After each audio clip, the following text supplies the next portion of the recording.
About 93 suspects were paraded yesterday in Kaduna concerning the issue of kidnapping along Kaduna-Abuja highway. Yes. And we saw what transpired. Series of arms and ammunition were collected from them. Yes.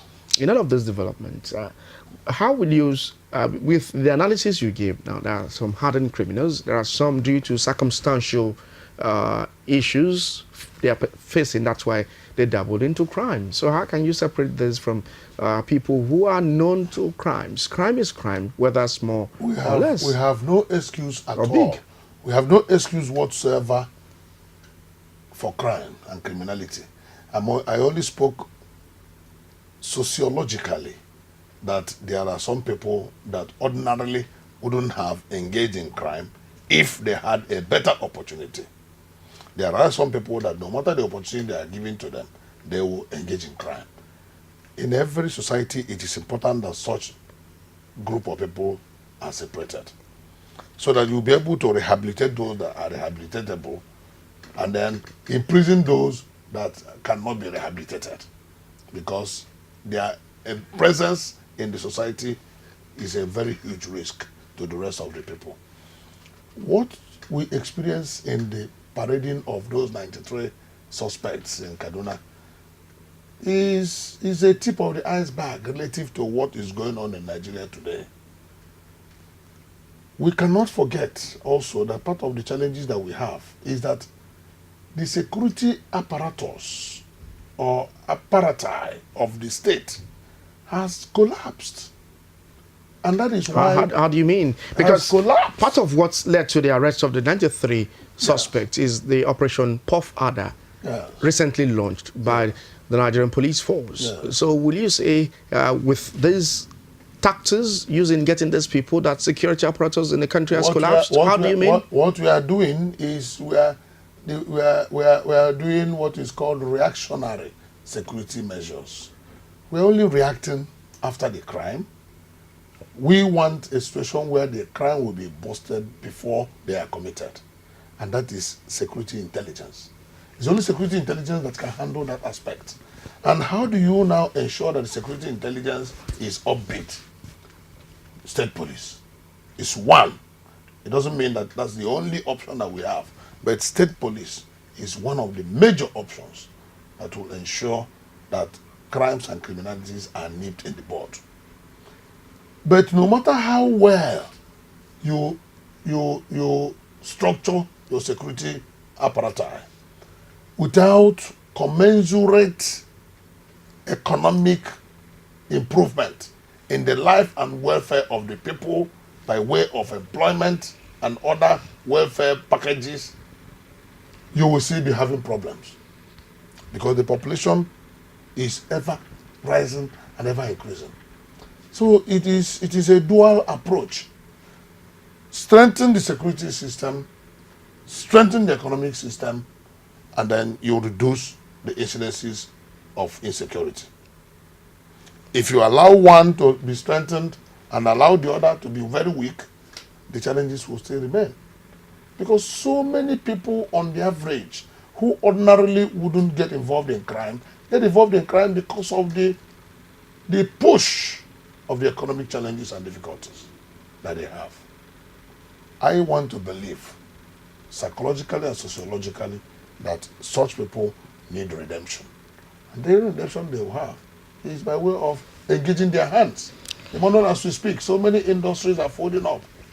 The warehouses are being taken over by religious organizations. And has that been helping matters? How can it help matters?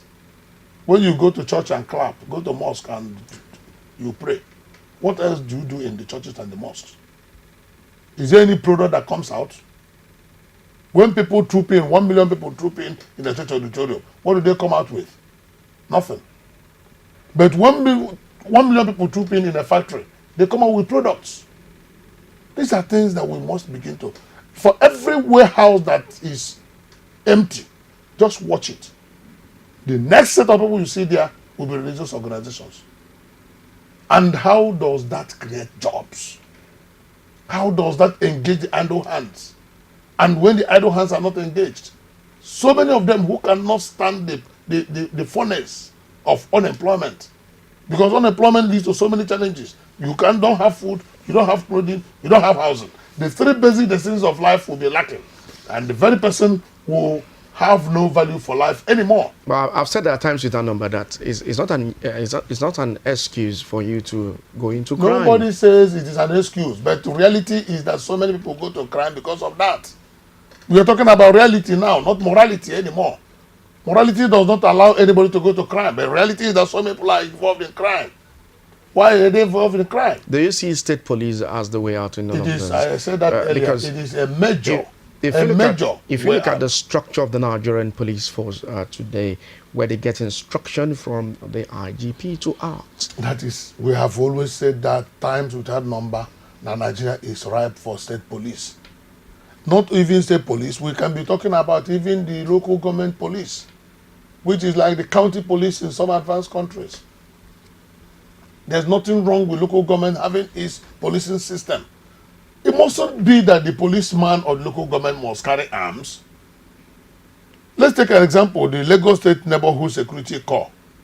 They don't carry arms, but they mingle with the people, and if I tell you, if they give you the statistics of the number of crimes that they nip in the board, you'll be marveled. You'll be surprised. They mingle with the people. When the people are planning the crimes, somehow they will get to hear, and they will tell the organizations that are entitled to carry guns, and then they go and effect arrest. That is the way to go. Anybody who is against the police is only not looking at Nigeria holistically. The country's population is increasing. The challenges are ever increasing. The dynamics of life and living is changing. Why would a country's population that is approaching 200 million be policed from a single command? It doesn't help us. But when you talk about state police, they will only look at the effects on politics. What are the effects on security? Policemen are not for politics. They're for security. The total number of Nigerian police force as of today, do you think if more recruitment are made, because we saw earlier, that was last week, talking about part-time constables to be recruited to the Nigerian police force, will that also help? No matter, well, it can help, but it will not solve the problem. It can only help, but it cannot solve the problem. No matter the number of policemen recruited by the Central Nigerian Police, the problems cannot be solved. What will solve the problem, to a very large extent, is the structure of state and local government policing. Community policing, when they say community policing, why would community policing be the responsibility of state police, federal police command? Community policing should be at the lowest level, interaction with the people. You bring somebody, you transfer somebody from Kauranamoda to Abagana, and you say he will police the community under the community policing platform. Oh, let him mingle with the people. Before he understands the language, the culture, the ethos, the ethics, the way of life of the people. 2, 3, 4 years is over. What happens in between? But if we have a local government police system, no matter how small, he keeps mingling with the people. We have the state police system, we keep mingling with the people.